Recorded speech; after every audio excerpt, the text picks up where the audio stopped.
예, 오늘은 또 이게 역시 또 이 헌금, 돈에 관한 그런 문제여서 사람들이 아주 민감하게 생각할 수 있는 그런 주제가 되겠는데요. 건축 헌금에 대해서 또 한 말씀을 드리지 않을 수가 없습니다.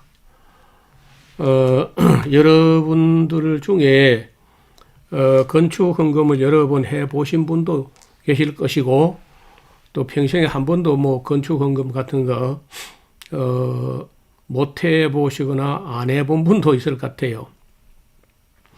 저는 원래가 이제 제 전업이 목수 출신이어서 그래서 그런지 뭐 가는 곳마다 몇 번이나 예배당 건축을 하게 되고 경험도 있고, 예배당 건축을 주도해 본 적도 있고, 또 건축 헌금을 뭐 여러 차례 해 본 적도 있고 그렇습니다.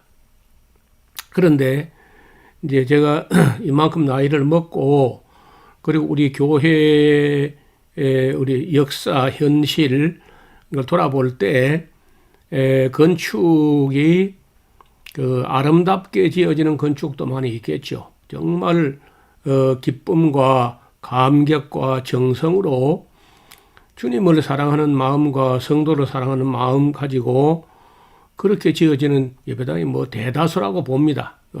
좋은 뜻으로 건물을 짓는 경우도 많이 있다고 봅니다.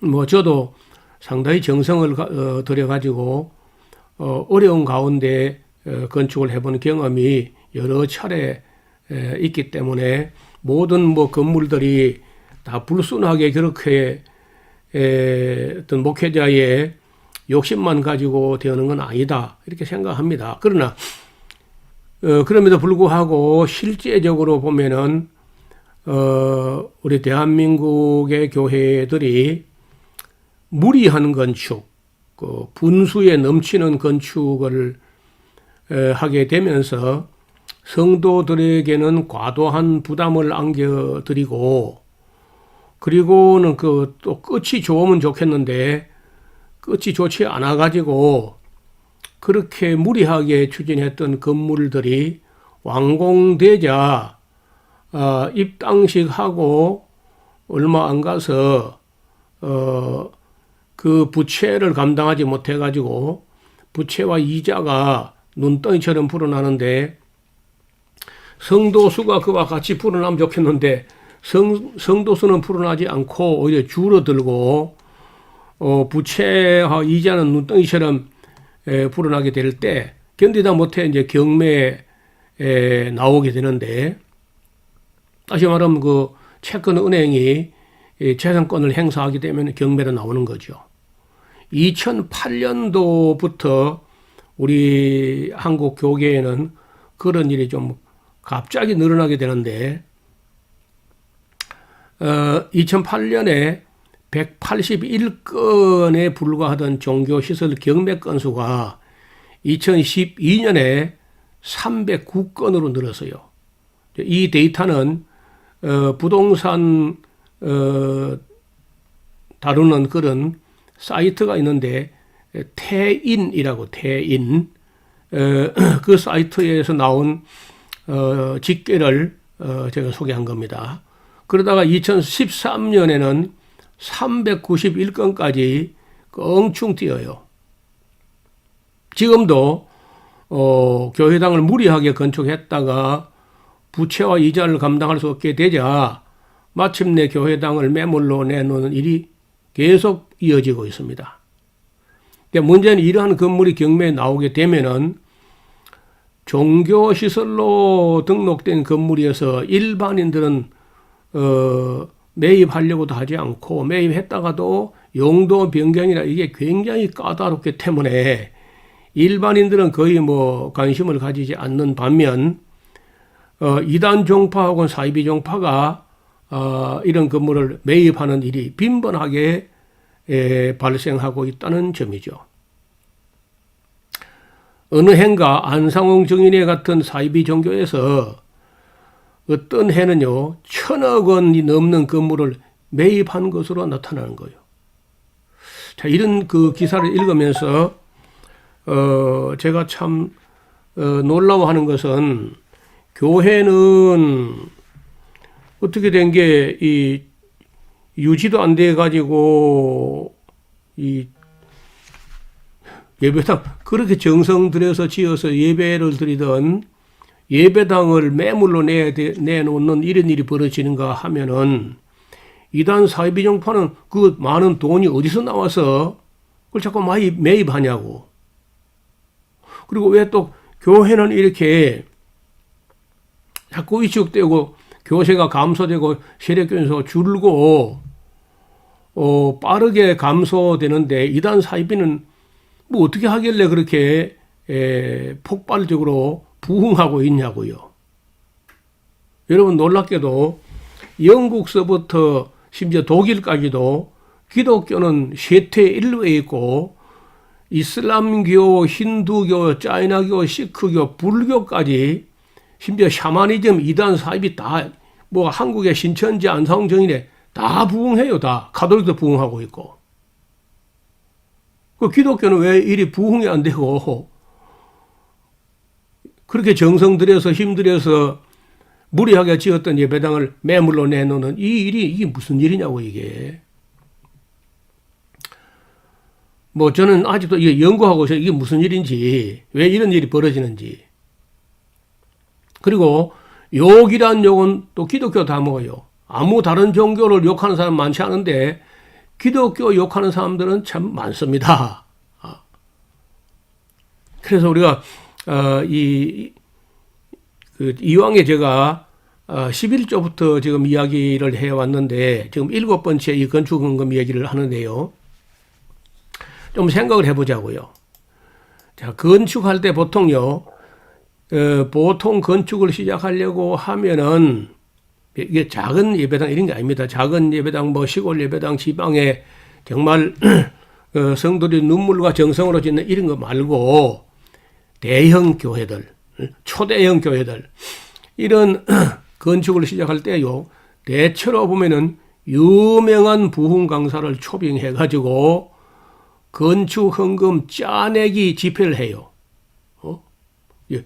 건축 헌금을 독려하기 위한 부흥회를 한다고. 그래 집회 도중에 분위기가 많이 고조되어 갈 무렵에 담임 목사가 강고를 해요. 부흥 강사로 온 목사가 그 교회 건축을 해서 1억 원의 건축 헌금을 들었다고 그냥 광고를 합니다. 그렇게 되면 본교회 성도들은 양심의 가책을 느끼고 장로나 집사, 권사들이 힘에 버거울 정도로 건축헌금 약정을 해요. 뭐 소위 작정헌금이라고도 하고 이렇게 이제 하는데 성도들의 생각에 세상에나 부흥회를 인도하러 오신 강사 목사가 말이야 건축헌금을 1억 원을 하셨는데 우리는 본교회 장로 집사가 되어가지고 그보다 더 적게 할 수 있겠는가 하고 아주 감동해가지고 최선을 다해서 헌금 약정서를 써내고 부흥회를 마치게 됩니다. 그러나 그 교회 당에는 다시 모여서 그 부흥 강사가 헌금한 우리가 어떻게 수입 결의를 할 수 있느냐. 이거는 말이 안 된다 해가지고 그 부흥 강사가 헌금한 1억 원은 돌려드리기로 결의를 합니다. 뭐 거기 누가 반대할 사람이 있나요? 아무도 없지. 그리고 또 사례금으로 대개 한 1천만 원 정도 챙겨드리는 것도 있지 않습니다. 자, 이러한 방법이 초대형 교회당을 건축하는데 필요한 지표라는 거예요. 작은 교회당은 그렇지 않겠지만은 작은 교회당은 뭐 그런 강사 불러도 오도 안 해요. 큰 교회 건물을 건축하기 위해서는 특별한 은사와 특별한 능력을 가진 강사를 초빙하여 이런 집회를 하게 됩니다. 그 지혜로 봐야 될까요? 아니면 성도를 기만하는 것으로 봐야 할까요? 어떻게 봐야 돼요?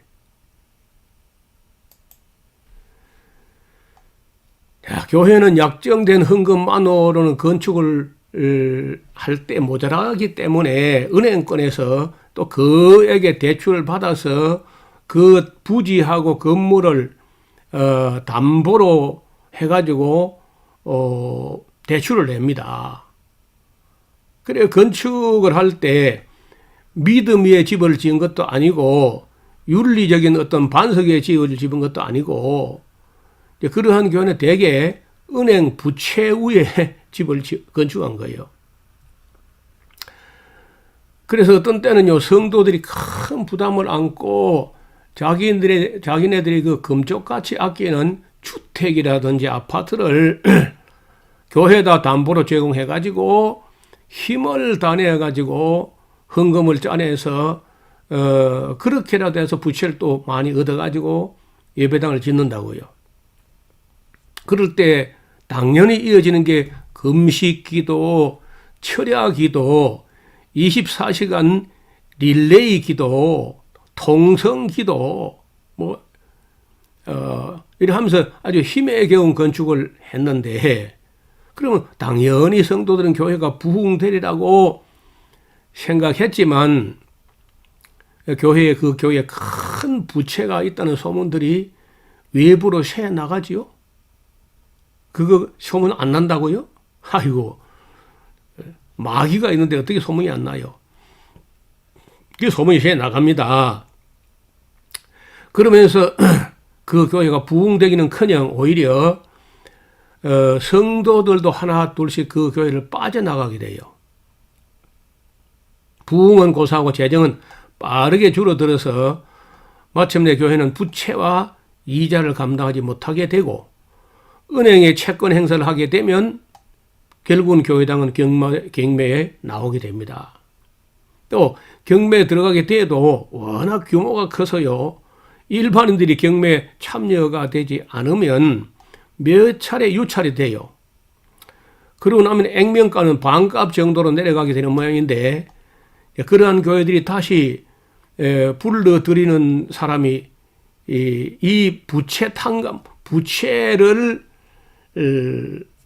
상환하기 위한 헌금을 또 독려하려고 부흥회를 합니다. 그런 부흥회에 단골로 불려가는 그런 몇몇 부흥사가 있습니다. 한국에 아직도. 그래 젊은 목사님들에게 지나가는 말이지만 한 말씀 드리는데 부흥 강사 되겠다 그런 꿈 깨 빨리. 지금은 부흥 강사는 말이야 욕입니다. 욕. 가뜩이나 살기 어려운 세상에 부흥 강사라는 사람이 돌아다니면서 성도들의 진액을 짜서 삶을 아주 망가뜨리는. 그래서 옛날에는 부흥 강사라는 말이 영광이 이를 수 있는 무슨 영광이 되겠습니까? 어떻든 그런 때가 있었거든요.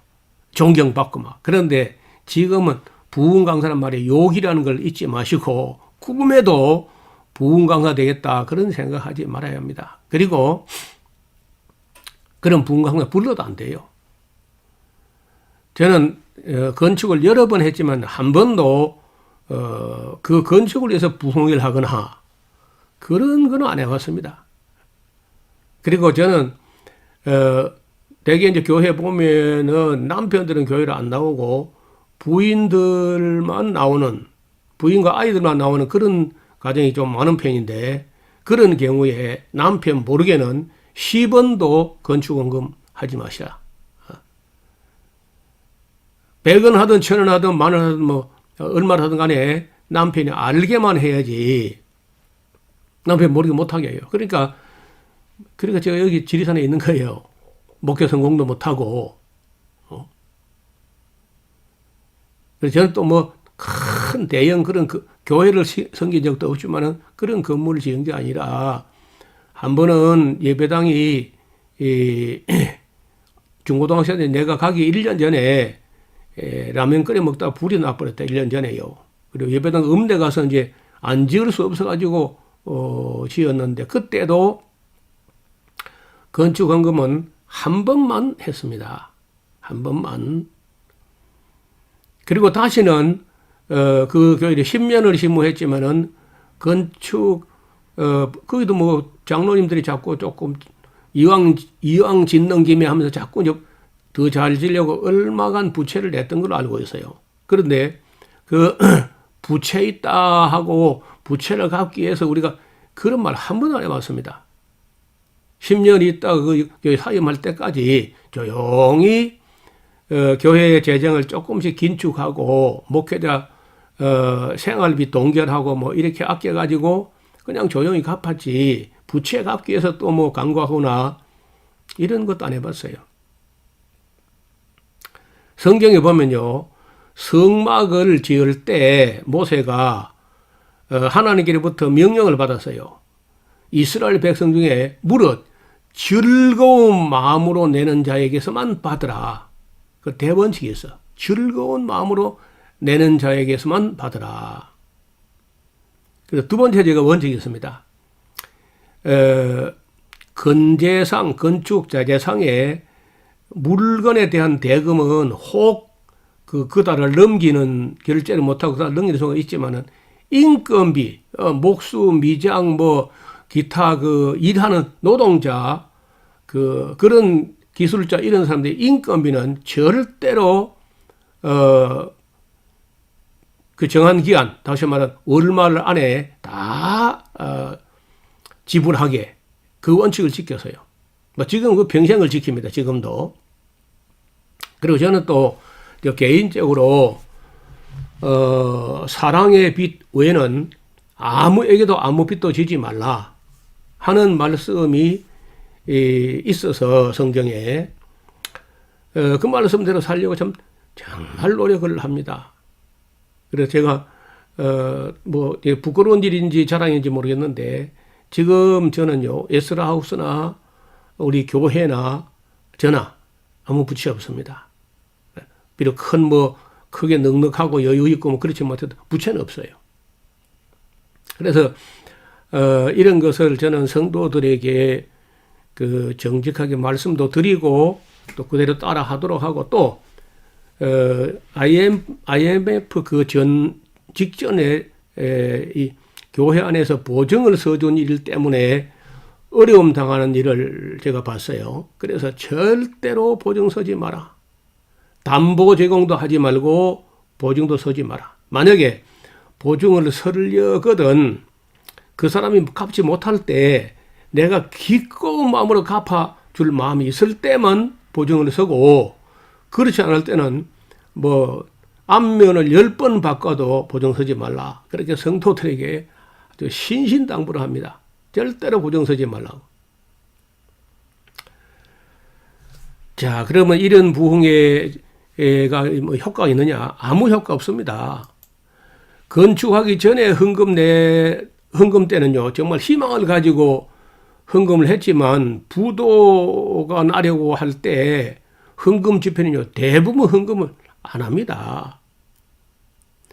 지금까지도 이미 너무 많은 희생을 해왔기 때문에 성도들 대부분은 지쳐있고 그동안 이미 많은 사람들은 교회를 떠나고 남은 사람들은 부채 상환을 위한 헌금에는요, 냉담하게 돼요.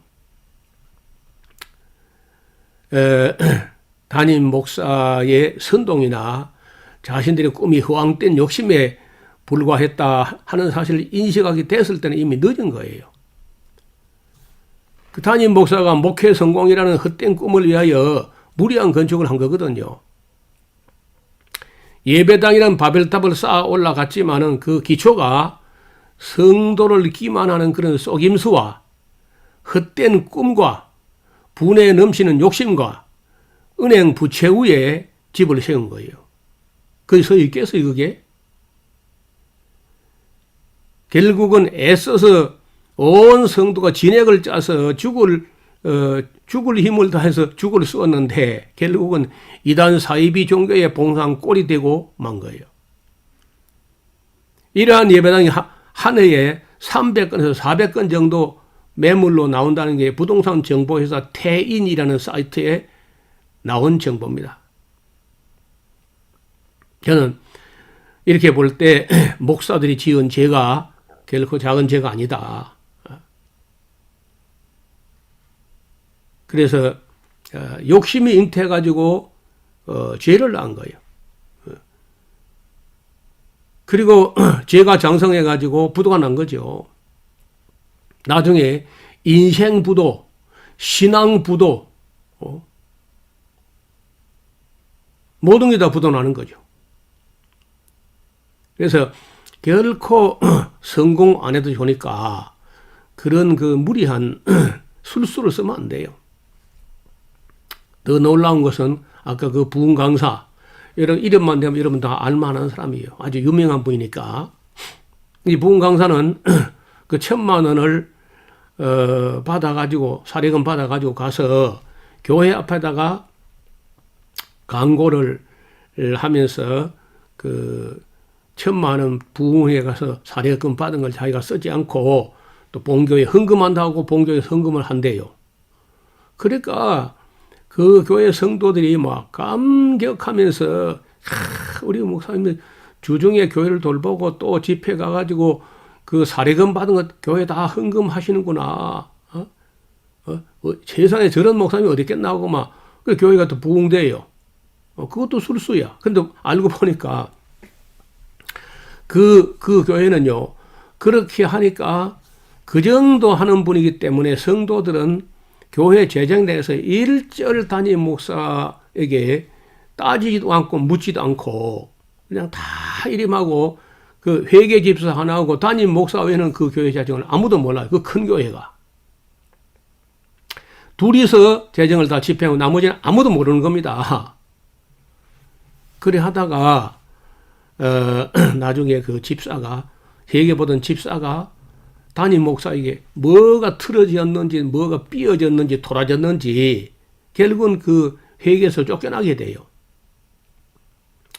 쫓겨나가지고 억울하니까 그 교회에서 그 목사의 재정 비리를 폭로하려고 교회로 들어가려고 하는데 교회에서는 못 들어오게 또 막아요.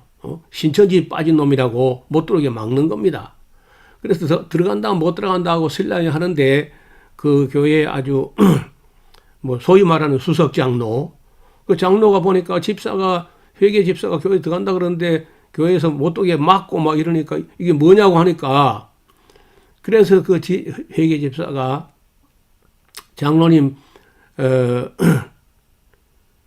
그 옷자락을 붙잡고 자기 억울한 이 사연을 좀 들어달라 하더래요. 그래서 예배당도 안 가고 금배 커피숍에 가서 무슨 얘기다 다 털어놔봐라. 그래 다 털어놨는데 그 담임 목사가 부흥회 갔다 올 때마다 1년에 50주간쯤 나간대요.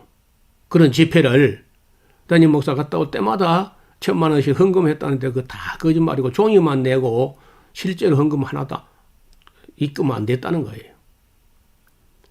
그리고 이제 그 외에 그 목사의 담임 목사의 재정비리를 싹 다 나팔을 불어버렸어요. 근데 이 장로님이 수석 장로가 자기가 그 목사 곁에서 그런 걸 지키지도 못하고 해가지고 자 분명히 이제 이 목사님 귀가 당나귀 귀인데 이걸 말할 데가 없는 겁니다. 그걸 말할 데가 없어가지고 입에 참고 있자니 막 어디가 푹 터져 나올 것 같고 막 해가지고 견디다 못해가지고 서울에서 경남 산청 지리산까지 찾아와서 저를 찾아와서 그 토로하는 거예요. 건축 헌금을 짜내는 부흥 강사에 하는 작태들이 이러하다 하고 제가 그걸 저 혼자 들은 게 아니고 저하고 동역하는 젊은 목사님하고 같이 들었거든요. 근데 그 장로님이 어떤 사람이냐? 미국 CIA 출신인 거예요. 그래서 그 내막을 다 들고 파보니까 교회가 이리 썩을 대로 썩었다는 거예요. 부흥 강사라는 사람이 그래 썩어가지고 그런 썩은 사람에 가서 건축 헌금 독려하는 집회를 거의 전국을 돌면서 다 감당하고 있다는데 노 목사님 이걸 어쩌면 좋겠습니까 하고 저를 찾아왔더라고요. 제가 CTS에서 잘못된 걸 가끔 지적하고 했기 때문에 그때 이래저래 이제 저 얼굴과 이름을 아는 사람들이 교회 문제가 있으면 이런 문제를 찾아와요. 그 들어보면 기가 막힙니다. 그리고 그 당시는 제가 극동방송에 매일 방송으로 9년을 방송을 하고 CT에서 2년이나 이제 방송을 나가고 우리 하니까 저 이름이 알려져 가지고 수많은 사람들이 전화가 그 교회 문제로 전화가 오는데 여러분 이 방송을 듣는 여러 성도님들 중에 여성도님들 제발 부탁인데 목사 가까이 가지 마. 갈 이유가 없잖아요. 그 가서 뭐 하겠다는 거예요. 목사 가까이 가가지고. 특히 젊은 여성들은 더 가까이 가면 안 되고, 예, 목사 가까이 갈 수 있는 여성은요, 70대는 괜찮습니다. 70대는 할머니는 목사님 가까이 가도 별일 없을 겁니다. 젊은 사람은 안 돼. 까다가면 그 자기도 망치고 목사도 망친다고. 그리고 장로님들은 그 교회당 같은 걸 건축할 때 그런 그 순수하게 집회하지 말고 그냥 꼭 해야 될 뭐 입장이 뭐 예배당이 불탔다든지 예배당이 뭐 너무 낡아 무너져 버렸다 이럴 뭐 지을 수밖에 없죠. 있는데 정말 정직하게 규모가 작아도 순수하게 그리고 하나님 앞에 한 점 부끄러움 없는 그런 정말 깨끗한 그런 전을 그런 그 예배당을 짓는 것이 옳다고 봅니다. 나무나 돌로 벽돌로 지은 그런 예배당 때문에 사람 벽돌, 살아있는 돌, 리빙스톤, 예수님이 모퉁이 머릿돌이 되고 베드로가 돌이 되고 우리 모두가 다 살아있는 벽돌로 지어지는 그 예수 믿는 사람의 교회, 성도들의 모임 이것이 더 중요하지 벽돌이나 나무나 돌로 지은 집은 덜 중요한 거 아니에요. 그 나무나 돌로 지은 집을 지으려고 사람으로 지은 집을 무너뜨리는 그런 어리석은 생각을 해서는 안 된다는 겁니다. 저는 건축을 하지 말자니 하면 안 된다 그런 말이 아닙니다. 하되 정말 하나님 앞에 두렵지 않은 성도들 앞에 부끄럽지 않은 그런 건축을 해야 돼요. 그래서 듣는 분들 중에 혹시 뭐 부담이 됐을지 모르나 가만히 한번 생각해 보시기 바랍니다. 성도들 입장에서 하나님 입장에서 한번 생각해 보시면은 저 말대로 하는 게 옳을 걸로 봅니다. 오늘은 여기까지만 말씀드리겠습니다. 감사합니다.